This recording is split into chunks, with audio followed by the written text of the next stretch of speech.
Assalamualaikum warahmatullahi wabarakatuh. Perkenalkan, nama saya Siti Khadijah dengan nomor stambuk 206602051. Sebelum itu, saya ingin mengucapkan banyak terima kasih kepada dosen pengampu saya yang bernama Bucut Jalu Prasetyo Arjuna SEMA.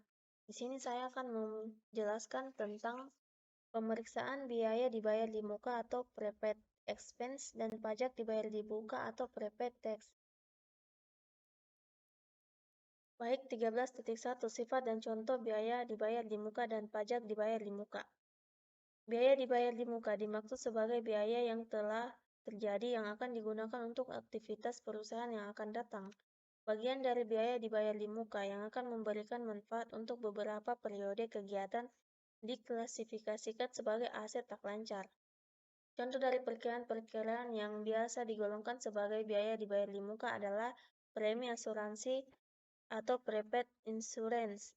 Contohnya asuransi jiwa, kesehatan, pendidikan, dana hari tua, dan asuransi umum. Kedua, sewa dibayar di muka untuk masa 1 tahun yang akan datang atau prepaid rent. Yang ketiga, biaya lain-lain dibayar di muka atau prepaid order seperti biaya iklan radio. Pajak dibayar di muka adalah pajak yang dibayar oleh perusahaan setiap bulan atau dipotong atau dipungut oleh pihak ketiga dan akan diperhitungkan sebagai kredit pajak di akhir tahun untuk pajak penghasilan atau di akhir bulan untuk pajak pertambahan nilai. Contoh dari pajak dibayar di muka adalah PPh 22 dari barang impor, PPh 23 dari bunga, dividen, royalti, manajemen fee, PPN masukan atau pajak pertambahan nilai yang dipungut oleh pengusaha kena pajak pada waktu perusahaan membeli barang atau jasa kena pajak. Yang dimaksud sewa dibayar di muka dalam buku ini adalah sewa operasi menurut SAK Etap IAI 2986. Pembayaran sewa merupakan beban sewa yang diakui berdasarkan metode garis lurus selama masa sewa meskipun pembayaran sewa dilakukan dalam jumlah yang tidak sama setiap periode. 13.2 Tujuan pemeriksa audit objektif biaya dan pajak dibayar di muka. Untuk memeriksa apakah terdapat internal kontrol yang cukup baik atas biaya dan pajak dibayar di muka. Yang kedua, untuk memeriksa apakah biaya yang mempunyai kegunaan untuk tahun berikutnya sudah dicatat sebagai biaya dibayar di muka. Yang ketiga, untuk memeriksa apakah biaya dibayar di muka yang mempunyai kegunaan untuk tahun berjalan telah dibebankan atau dicatat sebagai biaya tahun berjalan. Yang keempat, untuk memeriksa apakah pajak dibayar di muka didukung oleh bukti setoran atau pemungutan pajak yang sah dan lengkap sehingga bisa diperhitungkan sebagai kredit pajak pada akhir periode. Yang terakhir, untuk memeriksa apakah penyajian biaya dan pajak dibayar di muka dalam laporan keuangan sudah sesuai dengan standar akuntansi keuangan di Indonesia. Contohnya SAK, Etap, JVRS. 13.3 Prosedur pemeriksaan biaya dan pajak dibayar di muka yang disarankan. Prosedur pemeriksaan dibagi atas prosedur compliance tax dan prosedur substantive tax. Pembahasan prosedur pemeriksaan untuk substantive tax akan dibagi dalam beberapa bagian, yaitu sewa dibayar di muka, premi asuransi dibayar di muka, biaya advertensi dibayar di muka, dan pajak dibayar di muka.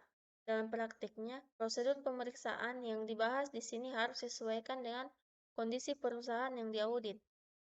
Prosedur pemeriksaan untuk complaint tax. 1. Pelajaran dan evaluasi internal kontrol atas biaya dan pajak dibayar di muka. Dalam hal ini, internal control questionnaires yang dicakup dalam internal control questionnaires atas pengeluaran kas dan setara kas. Apakah setiap pembayaran yang menyangkut biaya dan pajak dibayar di muka didukung oleh bukti-bukti yang sah dan lengkap?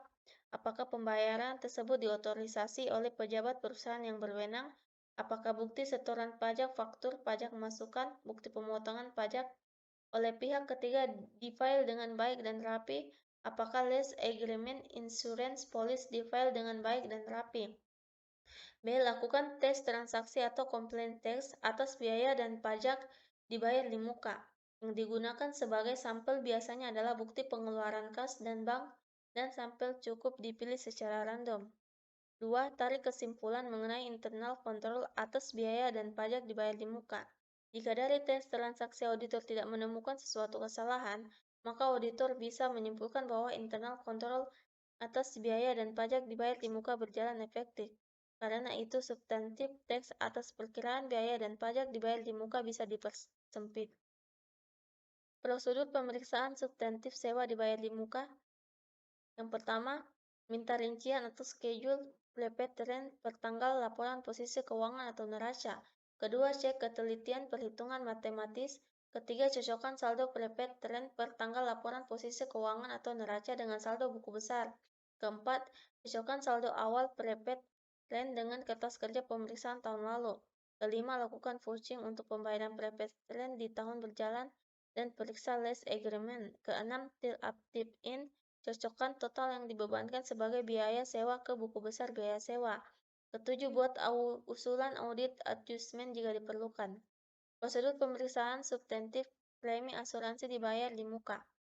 Pertama, minta rincian prepaid insurance per tanggal laporan keuangan atau neraca. Kedua, cek matematika. Ketiga, cocokkan saldo prepaid insurance per tanggal laporan posisi keuangan atau neraca dengan saldo buku besar.